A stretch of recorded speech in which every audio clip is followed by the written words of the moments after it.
కానీ ఆ బాకా లోయలో ఉన్న చెట్లన్నీ ఎలాంటి చెట్లంటే ముట్టుకోవడంతో ఆ ప్రాంతము జలమయముగా మారిపోతా. ఏ చెట్టును ముట్టినా నీళ్లు రాలుస్తాయి, ఏ చెట్టును ముట్టినా నీళ్లు రాలుస్తాయి, ఏ చెట్టును ముట్టినా నీళ్లు రాలుస్తాయి. అలాగే ఒక్కొక్క చెట్టును అలా ముట్టుకుంటూ ముట్టుకుంటూ వెళ్ళిపోతే కనుక ఆ లోయంతా దేనితో నిండిపోవును? వెంటనే చెప్పాలి మీరు. దానిని జలమయముగా చేసిరి. వారు బాకాలోయలో పడి వెళ్ళిరి, దానిని జలమయముగా చేసిరి. ఎలా చేసిరి? త్రవ్వేరా? బావును తవ్వారా? అక్కడ లేక ప్రార్థించి దేవుని వర్షం పంపించమని అడిగారంటే నో. ఆ లోయలో కొంత వింత విచిత్రమైన వృక్షాలు ఉన్నాయి. ఏ చెట్టును ముట్టినా అది చేసే పని ఏమిటంటే నీళ్లు రాల్చటం. ఈ రాత్రి ఏ కుటుంబాన్ని అడిగినా కన్నీళ్లు రాల్చేటువంటి లోయల్లో ఉన్న చెట్లు వలె చాలా కుటుంబాలు ఈ రాత్రి ఉన్నవి. ఏ కుటుంబాన్ని అడిగినా, ఏ వ్యక్తిని ప్రశ్నించినా, ఏ మనుషుల్ని అడిగినా కొంతమంది అప్పుడప్పుడు మనకు ఎదురవుతాం. హలో బ్రదర్, బాగున్నారా? How are you?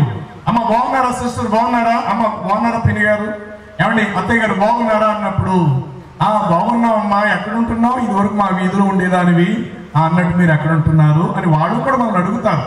2-3 నిమిషాలు ఈ సందర్భం, ఈ సంభాషణ రోడ్డు మీద మనకి వాళ్ళకి జరుగుద్ది.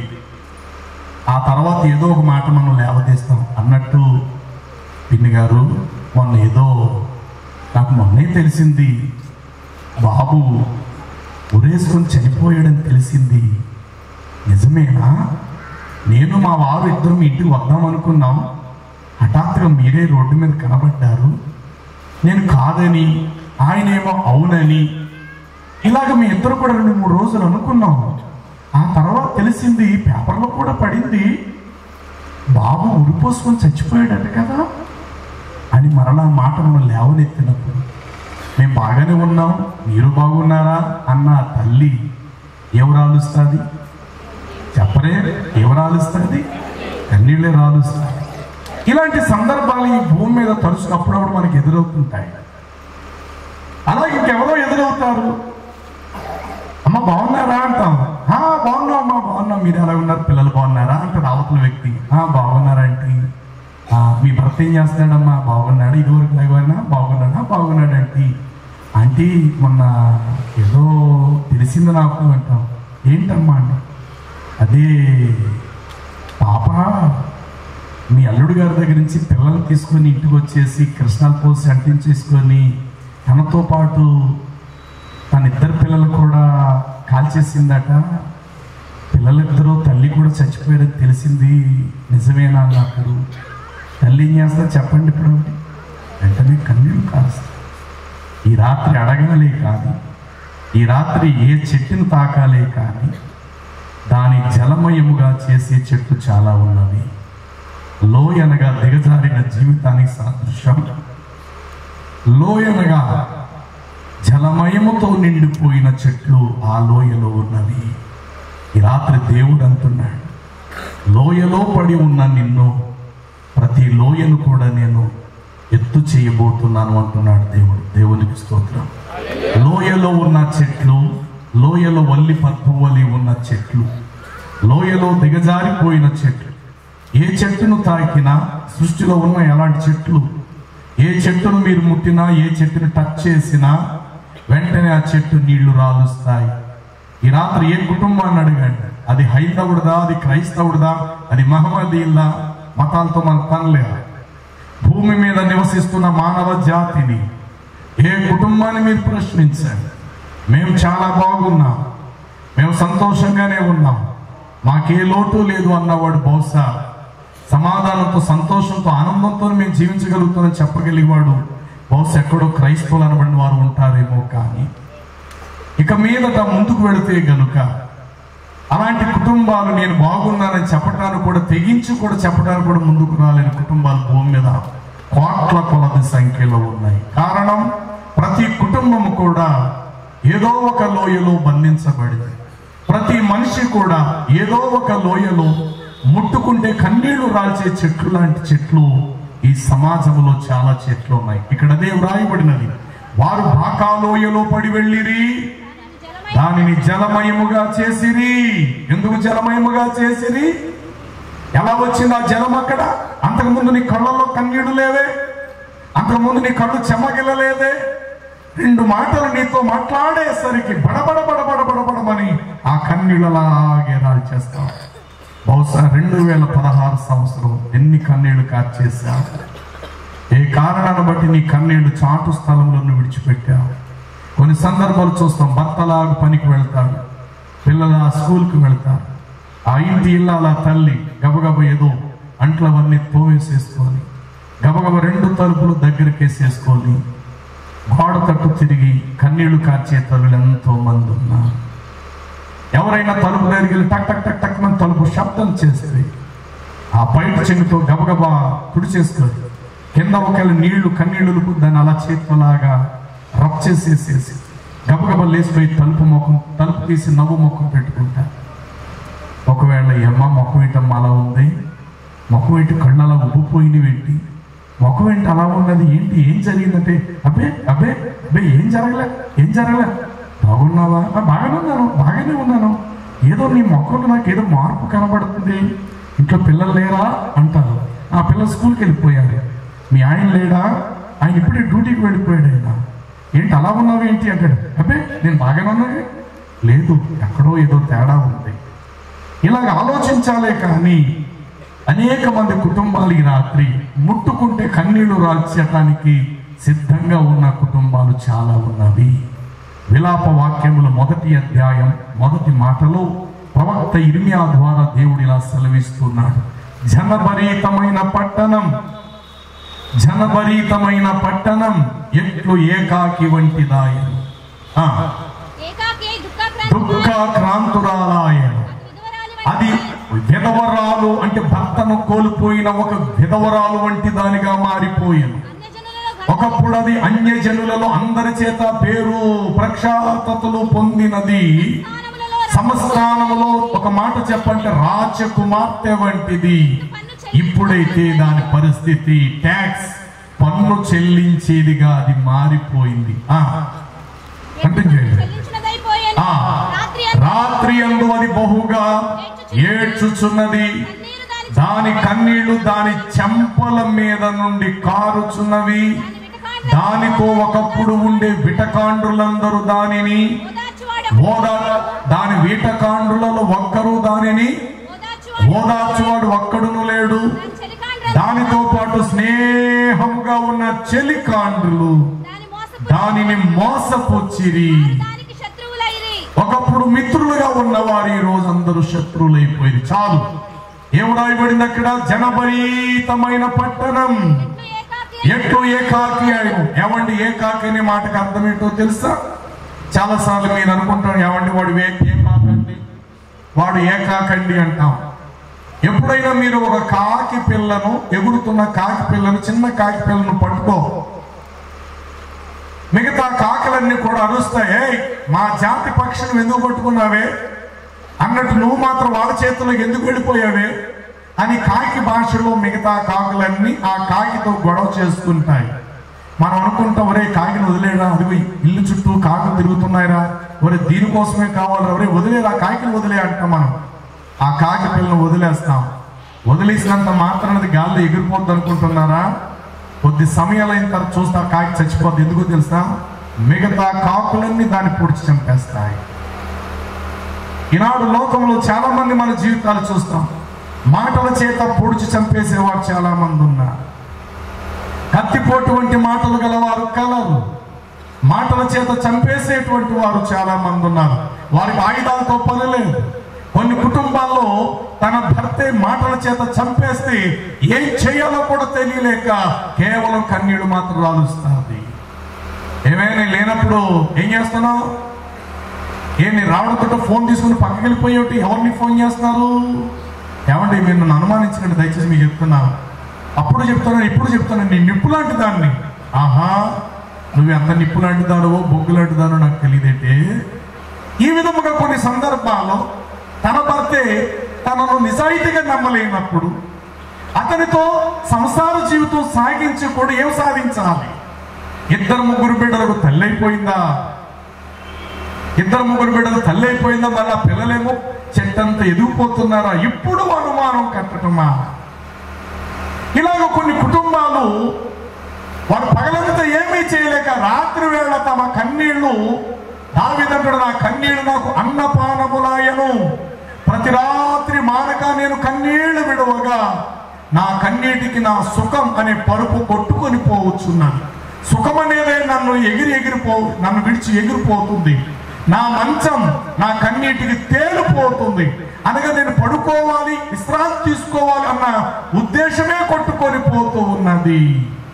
నేను కన్నీళ్లు విడవగా నా కన్నీళ్లు గుంటలు గుంటలు పడిపోయేది. బహుశా ఈ 2016 అంతా కూడా కన్నీటితోటే నీ జీవితాన్ని సాగించుకుంటూ వచ్చి ఎన్నో పర్యాలు చచ్చిపోతే బాగుండు, భగవంతుడు నాకు చావిస్తే బాగుండు, ఈ ఊరు వేసి ఎక్కడికో పారిపోతే బాగుండు, చిచ్చి సమాజంలో నేను బ్రతకలేను, ఇటు నా భర్తను అనుమానించటమే, అటు నా అత్తమామను అనుమానించటమే, ఎందుకు నేను బ్రతకాలి?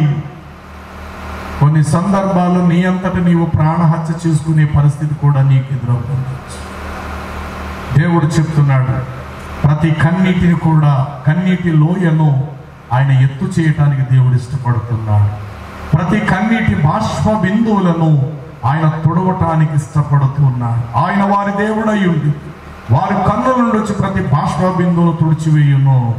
ఈ సమాజంలో ఎవరైనా ఏడిస్తే ఇంకా ఏడ్పించేవారు చాలా మంది ఉన్నారు. కానీ ఏడవద్దు అని చెప్పగలిగిన వాడు నా ప్రభు అయిన యేసుక్రీస్తు ఒక్కడు మాత్రమే. ఆయన అన్నాడు, ఆ నాయను వెడవడాలు ఏడ్చుకుంటూ తన కుమారుడు పాడెను, మోసుకుంటూ పోతున్న సమయంలో అంతట యేసు ఆ శ్మశాన వాకిటకు ఎదురుపడి మోయిచున్న వారిని చూచి నిలుపమని చెప్పెను. అంతట పాడిను మోయిచున్న వారు నిలిచిపోయిరి. అంతట యేసు ఆమెను చూచి, అమ్మా ఏడవకుము, నీ కన్నీళ్లు వృధాగా పోనీయక ఏడవకుము అని ఆయన తన తల్లితో చెప్పాను. అంతట యేసు తన చెయ్య చాచి వాని చెయ్యముట్టి లెమ్మని చెప్పగా ఆ చిన్నవాడు లేచెను. అంతట వానిని తన తల్లికి అప్పగించెను. Praise the lord. ప్రతి కన్నీటిలో పూడ్చబడును, ప్రతి కన్నీటిలో ఎత్తు చేయబడును. ఈ రాత్రికాల సమయంలో అనేక చెట్లు బాకాలోయలో ముట్టుకుంటూ ఎలాగైతే జలమయముగా ఉన్నాయో, పేరుకి నువ్వు మంచి వస్త్రం ధరిస్తున్నావు, ఏదో పేరుకు ఒక ముద్ద తింటున్నావే కానీ తెలియలేని వేదన, తెలియలేని దుఃఖం, నీలో నీవు మదన పడిపోతూ కుమిలిపోయే పరిస్థితులు నీ జీవితంలో ఉండటం దేవుడు గమనిస్తున్నాడు. అయితే నీ కన్నీటి లోయ పూడ్చబడే సమయం వచ్చేసింది. దేవునికి స్తోత్రం కలుగునది. దేని కొరకు నువ్వు కన్నీళ్లు విడుస్తున్నావో లేక విడిచావు? దేని కొరకు అహోరాత్రులు శ్రమించబడ్డావు? కొన్నిసార్లు ప్రయాణంలో ఏడ్చుకుంటూ పోయిన రోజులు ఉన్నాయి. కొన్నిసార్లు వంటగదిలో ఉండి వంట వండుతూనే నువ్వు ఏడ్చే రోజులు ఉన్నాయి. భర్త పడుకొని అవతల పిల్లలు పడుకున్నప్పుడు ఒంటరిగా నీ 2 కాళ్ళు దగ్గరగా పెట్టుకొని నీ కన్నీళ్ళు అలాగే తలగడలోకి వెళ్ళిపోయిన రోజులు కూడా నీకున్నవి. ఈ ప్రపంచంలో నీ కన్నీటికి స్వస్థ చెప్పువాడు ప్రభు అయిన యేసు ఒక్కడు మాత్రమే. ఎందుకో తెలుసా? కన్నీటి యొక్క విలువ ఆయనకు తెలుసు. కన్నీటి విలువ ఆయనకు తెలుసు. ఎందుకో తెలుసా? యేసు కన్నీళ్లు విడిచాను. దేవునికి స్తోత్రం. ఆయన కూడా కన్నీళ్లు విడిచిన వాడు కాబట్టి నీ కన్నీటి యొక్క విలువ ఏమిటో ఆయనకు తెలుసు. కాబట్టి రాత్రి చెప్తున్నాడు దేవుడు, ఏమనో తెలుసా? ప్రతి లోయ ఎత్తు చేయబడును. ఏ విషయంలో లోయ అనబడింది నువ్వు దిగజారిపోయావు, ఏ లోయలో జలమయముగా చేయబడినదో, ఏ కుటుంబం ఏ ఇల్లు అయితే జలమయముగా చేయబడినదో దానిని దేవుడు పూడ్చి దానిని ఎత్తు చేయటానికి ప్రభు ఇష్టపడుతూ ఉన్నాడు. నెంబర్ 1, యెహోవా కొండలకే కాదు దేవుడు దిగజారిపోయిన లోతుగా ఉన్న జీవితాలు కూడా ఈ రాత్రి ఆయన దేవుడుగా ఉండడానికి ఆయన ఇష్టపడుతున్నాడు. Praise the lord. ఆయన ఉన్నతమైన వారికే దేవుడు కాడు, ఆయన గొప్ప వారికే దేవుడు కాడు, గొప్ప మతస్థులకే దేవుడు కాడు, గొప్ప సంపన్నత గల వారికే దేవుడు కాడు, కేవలం ఆయన యూదులకే దేవుడు కాడు, ఆయన అన్య జనులకు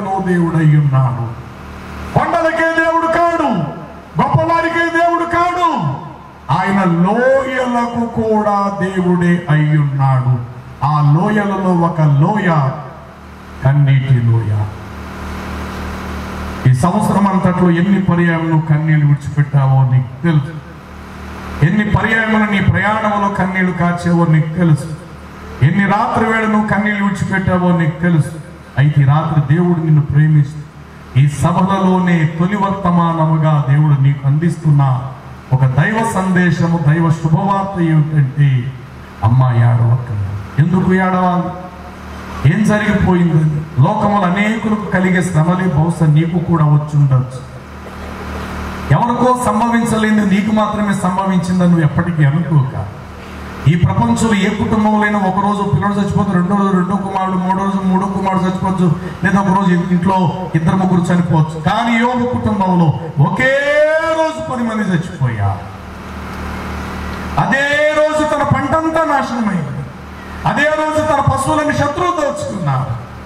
అదే రోజు తన దగ్గర ఉన్న మనుషులందరినీ బానిసలుగా చేసి అవతల వాళ్ళ శత్రువులు దోచుకొని వెళ్ళిపోయారు.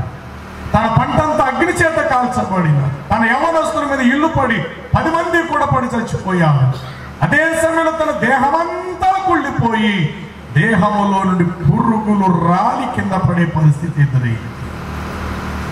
యెహోవా ఇచ్చెను, యెహోవాయే తీసుకున్నాడు. ఆయనకు మించిన శ్రమ బహుశా నీ జీవితంలో లేదు సుమా. నా జీవితంలో మన ఎవరి జీవితంలో కానీ ఆయనకు మించిపోయిన కష్టం, ఆయనకు మించిపోయిన బరువు మనమేం మోయటం లేదు. ఒకవేళ నువ్వు మోస్తున్న బరువు ఒకే మోయి. ఎంత మోస్తున్నావు అంటే ఆయన 100 కేజీల బరువు మోస్తే నువ్వు 10 కేజీల బరువు మోస్తున్నావు అంతే. యోబు అన్నవాడు 100 కేజీల బరువు మోసిన వాడైతే మిగతా భూమి మీద మనలాంటి వాళ్ళందరూ కేవలం 5 కేజీలు 6 కేజీలు పోతే 10 కేజీల వరకు బరువు మోస్తున్నారు తప్ప ఆయనతో సమానంగా 100 కేజీలంత బరువు మోసి ఒకే రోజు 10 మంది పిల్లలు కోల్పోయి, ఒకే రోజు ఆస్తి నష్టమైపోయి, ఒకే రోజు పంటంతా అగ్ని చేత కాలిపోయి, ఒకే రోజు మనుషులందరినీ శత్రువులు దోచుకెళ్ళిపోయి, అదే రోజు దేహమంతా కుళ్ళిపోయి, అదే రోజుల్లో మరి దేహంలో నుండి పురుగులు రాలిపడే పరిస్థితి బహుశా ఈ ప్రపంచంలో యోబు అన్న వాడికి ఒక్కడికి సంభవించినట్లు చరిత్రలో అలాంటి పరిస్థితి ప్రపంచంలో ఇంకెవరికి చెంది ఉండకపోవచ్చు. దానిని బట్టి రాత్రి ధైర్యం తెచ్చుకోమని దేవుడితో మాట్లాడుతున్నావు. ఏం జరిగిపోయిందని నువ్వు చచ్చిపోవాలనుకుంటున్నావు? ఏం జరిగిపోయిందని ఊరు వదిలేసి వెళ్ళిపోవాలనుకుంటున్నావు?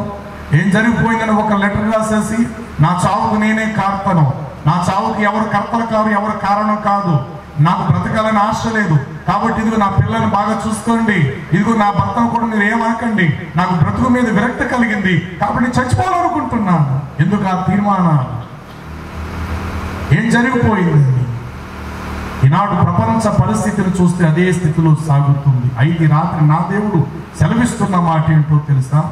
ప్రతి లోయ పోడ్చబడును. ప్రతి ఒక్కరికి రాత్రికాల సమయంలో దేవుడు సమాధానాన్ని ఇవ్వడానికి దేవుడు ఇష్టపడుతున్నాడు. నాకు తెలిసినటువంటి ఒక కుటుంబం చాలా సంవత్సరాల క్రితం ఇష్టపడి వేరు కులం ప్రేమించి మరి పెళ్లి చేస్తున్నారు. అతనికి 2 తమ్ముళ్ళు. ఇంటికి పెద్ద ఆవిడ కోడలుగా వచ్చింది. తల్లిదండ్రులు అన్నారు, ఒరే అంటరానిదిరా, మన కులం కానిదిరా, ఎలా తెచ్చి ఇంట్లో పెడతావురా, తీరా చూస్తే నీకు ఇంకా 2 తమ్ముళ్ళు ఉన్నారా, సంబంధాలు ఏమిస్తారా అని తల్లిదండ్రులు, బంధువులు, అక్క చెల్లెలందరూ అన్నారు. అయినప్పటికీ అతడు అన్నాడు, లేదు లేదు నేను ఇష్టపడి తెచ్చుకున్నా, నా భార్య అంతవరకే, మీరు ఏమన్నానండి, ఆమె ఒక మాట అంటే ఒప్పుకోను అన్నా. రోజులు అలాగే సాగుతూ ఉన్నాయి. పెళ్ళయింది, 15 ఏళ్ళైంది, 16 ఏళ్ళైంది, 17 ఏళ్ళైంది, ఆమె గర్భం పండలేదు. ఒరే నేను చెప్పావు కదరా, అది నికృష్టురాలరా, అది శాపగ్రస్తురాలరా, అలాంటి దాన్ని తెచ్చి కొంపలో పెట్టావురా, సంబంధాలు కూడా రావట్లేదు చూడరా. జాగ్రత్తగా కొడుకు మనస్సును అతని అక్కయ్యలు, అతని తల్లిదండ్రులు తన భార్య మీద ఉండవలసిన ప్రేమను విరిచేశారు. ఎలాగైతే 2 తమ్ముళ్ళకి మెల్లిగా పెళ్లిళ్ళు అయ్యాయి. ఒక్కొక్క మరిది గారు 2-3 బిడ్డలకు తండ్రులు అయిపోయారు. ఎవరు బ్రతుకులు హాయిగా బ్రతుకుతున్నారు. ఈమెకు మాత్రం బిడ్డలు లేరు.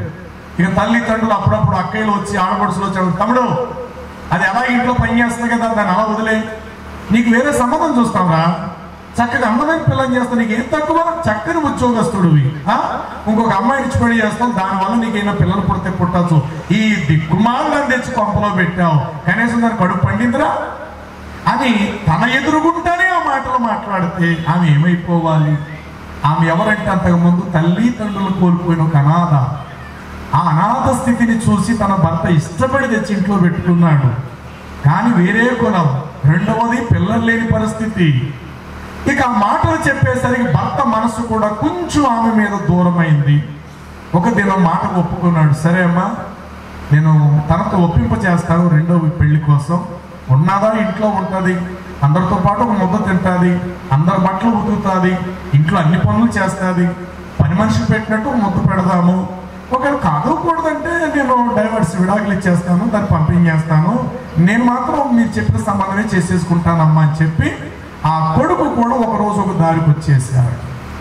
ఈమె వెనకాతలు అడగటానికి ఒక్కడు లేడండి. ఏమిటయ్యా నువ్వు చెప్తున్న మాట, అక్కడ వదిలేస్తావా అని అడగటానికి అన్న కానీ, తమ్ముడు కానీ, తల్లి కానీ, తండ్రి కానీ ఎవ్వరూ ఈ స్త్రీకి లేరు. ఒకరోజు మాటలు కూడా జరిగిపోయింది. మాటలు జరిగిపోయిన సంబంధం కూడా ఖాయమైపోయే పరిస్థితికి వచ్చేసింది. ఇక భర్త పరిస్థితి ఎలా ఉన్నదంటే, ఉద్యోగం ఉంటూ రావటం, అమ్మ ఆకలేసిన అన్నం పెట్టు అని అనటం, అరే నా భర్తకి నేను భోజనం పెట్టుకోవాలని చెప్పి ఒక వంటగదిలోకి వెళ్ళి భోజనం తీసుకొచ్చి ఎదురుకుంటూ పెడితే, అమ్మా నీకే చెప్పేది, అన్నం నిన్ను తెమ్మన్నాను కదా అని చెప్పి తన భార్య తెచ్చిన కంచం అలాగా పక్కన పెట్టేసి తల్లి తెచ్చినటువంటి కంచంలో భోజనం తిని, అరే నా భర్త ఎండలో పడి వచ్చాడని చెప్పి అలా గబగబా చేతికి మంచినీళ్ళు ఇస్తే ఆ గ్లాస్ అలాగ పక్కన పెట్టేసి, అమ్మా నాకు దాహం కాస్త నీళ్ళు తీసుకొచ్చి అని అంటే తల్లి తీసుకొచ్చి నీళ్ళు ఇచ్చేది. కానీ అన్ని పనులు గొడ్లా కష్టపడేది. మరుదుల యొక్క పిల్లలు రోతలు పెడితే వాడు బట్టలు కూడా ఆమె ఉతికేది. గొడ్డు చాకరీ చేశారు. కొంతకాలం అయిన తర్వాత ఆమె చాలా కన్నీళ్లు కార్చింది. ఆ ఇంట్లో ఒక రోజు ఆ కన్నీటికి స్వస్థ దొరికింది. ఇంట్లో ఉన్నటువంటి మామగారికి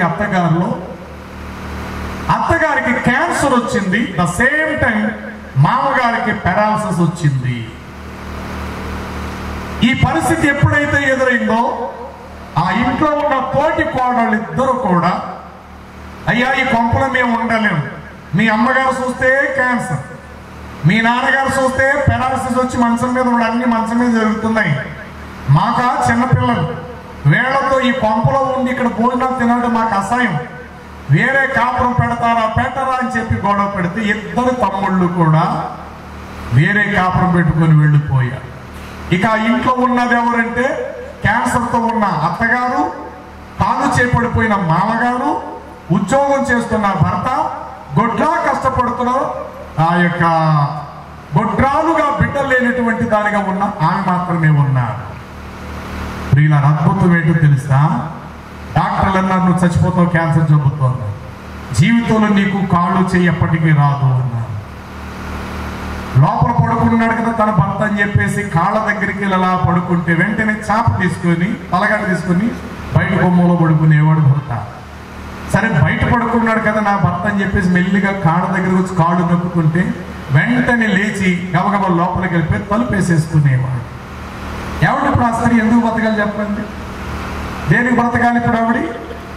ఒకరోజు అనుకుంది, ఈ జీవితం నాకు అనాస, నాకంటూ ఎవరున్నారు, నేను చనిపోతే మీద పడి ఆడటానికి ఒక బిడ్డ ఉన్నాడా, అమ్మ నువ్వెందుకు ఇలా చేసుకున్నావు అని అడగడానికి నాకు తల్లి ఉందా తండ్రి ఉందా అని అనుకొని ఒకరోజు ఆమె ఆ ఊళ్ళో ఒక పిల్ల కాలవ ఒక చోట బాగా లోతుగా ఉంటా ఆమె అనుకున్నది, ఈ రాత్రి ఒక బింది చేత్తో పట్టుకొని నీళ్లు తెస్తున్నాను వంక మీద నేను వెళతాను, ఈ రాత్రి నేను చచ్చిపోతాను, మళ్ళా నేను వెనక్కి రాను, నా శవాన్ని ఎవరు ముట్టుకోవద్దు, నన్ను ఎవరు కూడా భూస్థాపన చేయొద్దు, అట్నుంచి అలా ఎక్కడగా నీళ్లు కొట్టుకుపోతే అక్కడ దాకా నేను పోవాలి అని అనుకున్నది ఆ తల్లి. పాపం ఆ రోజు భర్త ఉద్యోగం నుండి వచ్చాడు, పని నుండి, తన తల్లిగారి అన్నం పెట్టింది, కొంత అన్నం మిగిల్చేసి చేయి కడిగేశాడు. అందులో ఆ తల్లి ఆ కంచం తీసుకెళ్ళి ఆవిడ కడగమని చెప్పేసి ఆ యొక్క అంటు పడేసి చోటు పడేసింది. కళ్ళంట నీళ్లు తెచ్చుకొని భర్త వదిలేసినటువంటి ఆ ఎంగిలి మెతుకులను పిండుకొని ఆఖరి ముద్ద ఇదే నాకు అనుకొని ఆ మెతుకులు మాత్రమే తిన్నది.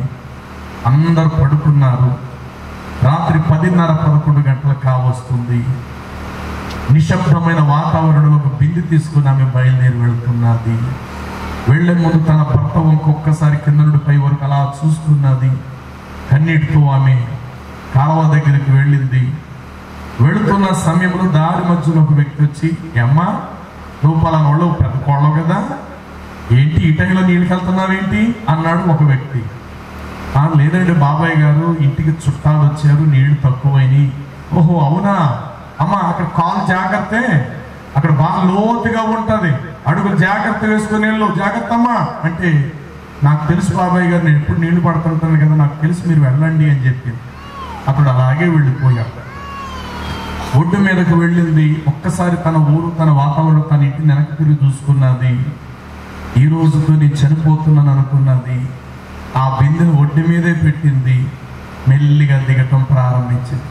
మంచి వెన్నెల రోజు, చంద్రుడు ఆకాశంలో చక్కగా ప్రకాశిస్తున్నాడు. ఆమె నీడ ఆమె నీళ్ళల్లోనే కనబడుతూ ఉన్నది. నిశ్శబ్దమైన వాతావరణం. ఆమె కన్నీళ్లు కార్చుకుంటూ అలా వెళుతుంది. మోకాళ్ళు ములిగాయి, నడుము లోతు వచ్చేసింది, భుజాల దాకా వచ్చేసింది నీళ్లు. ఆ కన్నీళ్లు టప టప టప నీళ్ల మీద పడుతూ ఉన్నాయి. ఒక మధురమైన స్వరం వినబడుతుంది, అమ్మా ఒక్కసారి వెనక్కి తిరిగి చూడు. ఈమనుకుంటుందట, పిచ్చిదాన్ని, నా మనసు నన్ను భ్రమ పెడుతూ ఉంది. నాకెవరున్నారు, అంత మధురంగా నన్ను అమ్మ అని పిలిచేవారు, నాకెవరున్నారు అని అనుకొని మరి 2 అడుగులు వేసి ముందుకు వెళ్ళినప్పుడు, అమ్మా నేను నీతో మాట్లాడుతున్నా, నీకే చెప్తున్నాను, ఒక్కసారి వెనక్కి తిరిగి నా వైపు చూడు. ఎందుకో కానీ ఎవరబ్బా అని చెప్పి ఒక్కసారి అలా తిరిగి చూసేసరికి ఆ మంచి వెన్నెలలో క్రీస్తు ప్రభు యొక్క సిలువ దర్శనాన్ని తల్లి చూసింది. దేవునికి స్తోత్రం కలుగును గాక. ప్రభు అంటున్నాడు, అమ్మా నన్ను మర్చిపోయావా? చిన్నప్పుడు నువ్వు తల్లిదండ్రులు కోల్పోయి అనాథగా ఉన్నప్పుడు, క్రైస్తవ హాస్టల్లో చిన్నప్పుడు నువ్వు చదువు నేర్చుకుంటున్నప్పుడు, సండే స్కూల్ ప్రార్థనలు నేను నీకు నేర్పించాను, మర్చిపోయావా?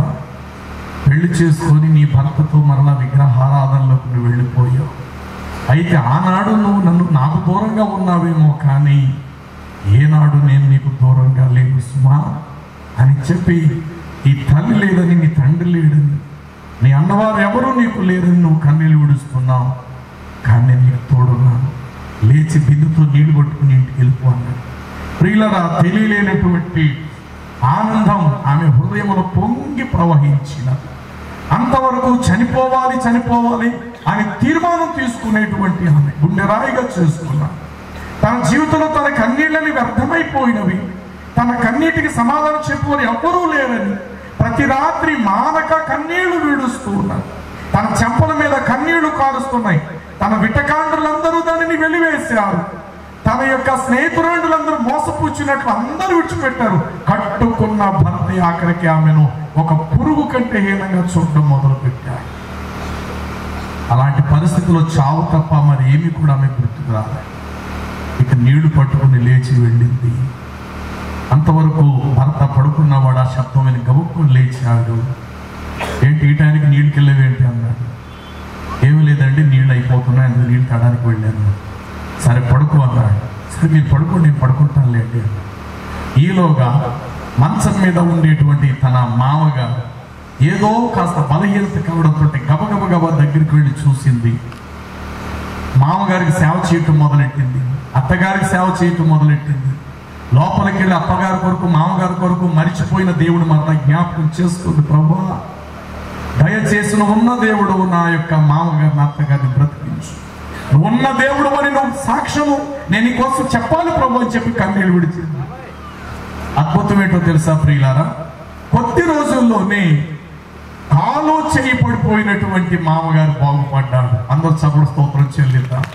ఒక పసిపిల్లలాగా అన్నం పిసికి తన మామగారు నోట్లో వేస్తూ మూడు శుభ్రంగా తుడిచి, అతడు వెళ్ళిన రోతంతా కూడా చీపురు కడతో ఎత్తేసి బయట పారేసి, మరలా వచ్చి అతను శుభ్రంగా స్నానం చేసి వేరే బట్టలు వేస్తే మూతి పక్కకు తిరిగిపోయింది. మామగారికి కాలు చేయి కూడా పడిపోయింది. అలాంటి వ్యక్తికి కోడలు సేవ చేస్తుంటే మొట్టమొదట ఆయనకు వచ్చింది ఏంటో తెలుసా? నోరు బాగుపడింది. ప్రియులారా, బాగుపడిన నోడుతో ఏమన్నాడు తెలుసా? అమ్మా నిన్నటి వరకు మేము కోడలిని ఏదో అనుకున్నాం, కానీ నా ఇంటికి నువ్వు దేవతో తల్లి అని మామగారు సాక్ష్యం ఇవ్వటం మొదలెట్టాడు. క్యాన్సర్ పుండుతో చచ్చిపోవలసినటువంటి చేసినటువంటి అత్తగారిని దేవుడు స్వస్థపరిచి ఆమె ప్రార్థన ఆలకించి ఆమెను బాగు చేసి గాయాన్ని పూడ్చాడు దేవుడు. అత్తగారు ఇచ్చిన సాక్ష్యం ఏంటంటే, అమ్మా నేను నిన్ను ఏదో అనుకున్నాను, కానీ అమ్మా నన్ను క్షమించు, నేను చాలా దుర్మార్గంగా నీ పట్ల వ్యవహరించాను, నీవు నాకు తల్లి లాంటి దాని అమ్మా అని చెప్పి అత్తగారు కోడల చేతులు పట్టుకుని బ్రతిమాలి. ముగ్గురు కన్నీళ్లు కార్చారు. ఆ తర్వాత దేవుడు అద్భుతంగా భర్త మనసును మార్చాడు. ప్రియులారా, భర్త మనసు ఎప్పుడైతే మార్చాడో భర్త తన భార్య మీద వెలలేని ప్రేమను నూతనముగా దేవుడు ఆయనలో పుట్టించాడండి. వారి దాంపత్య జీవితంలో 15 ఏళ్ల తర్వాత 5 బిడ్డల దేవుడు ఆమెకి ఇవ్వటం జరిగిందండి. దేవునికి స్తోత్రం. ఏమండి, ఆమె అనుకున్నది, నా బ్రతుకు కన్నీటి లోయ, నా కన్నీటి లోయ, ఏ చెట్టును పట్టినా దానిని జలమయముగా చేసిరి. కన్నీటి లోయలో కొట్టుకుపోవలసినటువంటి ఆమె ఒకరోజు ఆ లోయలో కొట్టుకుపోవలసిన ఆమెకు విడుదలను దేవుడు కలిగించాడు. దేవుడు అంటాడు, ఆయన కొండలకే దేవుడు కాదు, ఆయన లోయలకు కూడా దేవుడే. లోయ అనగా అర్థం దిగజారిపోయి కృంగిపోయినటువంటి బ్రతుకులకు సాదృశ్యం. పర్వతం ఉన్నత శిఖరాగ్ర స్థానానికి సాదృశ్యం.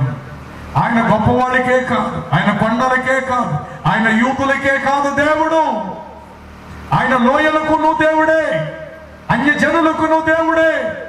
దిగజారిపోయి కృంగిపోయి కన్నీటి లోయలో కొట్టుకుపోతున్న వారు కూడా ఈ రాత్రి ఆయన దేవుడుగా ఉన్నాడు. ఆయనే ప్రభువైన యేసుక్రీస్తు. కారణం ఏమిటంటే ఆయన కన్నీళ్లు విడిచాడు. కన్నీటి యొక్క విలువ ఆయనకు తెలుసు. సిరియానులు అన్నారు, ఈడ దేవుడైన యెహోవా కొండలకు మాత్రమే దేవుడు కావాలి, బహుశా లోయలకు దేవుడు కాడేమో. కాబట్టి ఈసారి ఇశ్రాయేలుతో యుద్ధం చేసినప్పుడు కొండల మీద కాదు మనం వెళ్ళేది, వాళ్ళని లోయల్లోకి రమ్మని చెప్తాం. లోయల్లోకి వెళ్ళి మనం వాళ్ళతో యుద్ధం చేద్దాం, బహుశా లోయల్లో వాళ్ళు ఓడిపోతారేమో. లోయల్లో కూడా ఆయన జయమిచ్చే దేవుడు అయి ఉన్నాడు. అందరూ చప్పుడు స్తోత్రం చెల్లిద్దాం.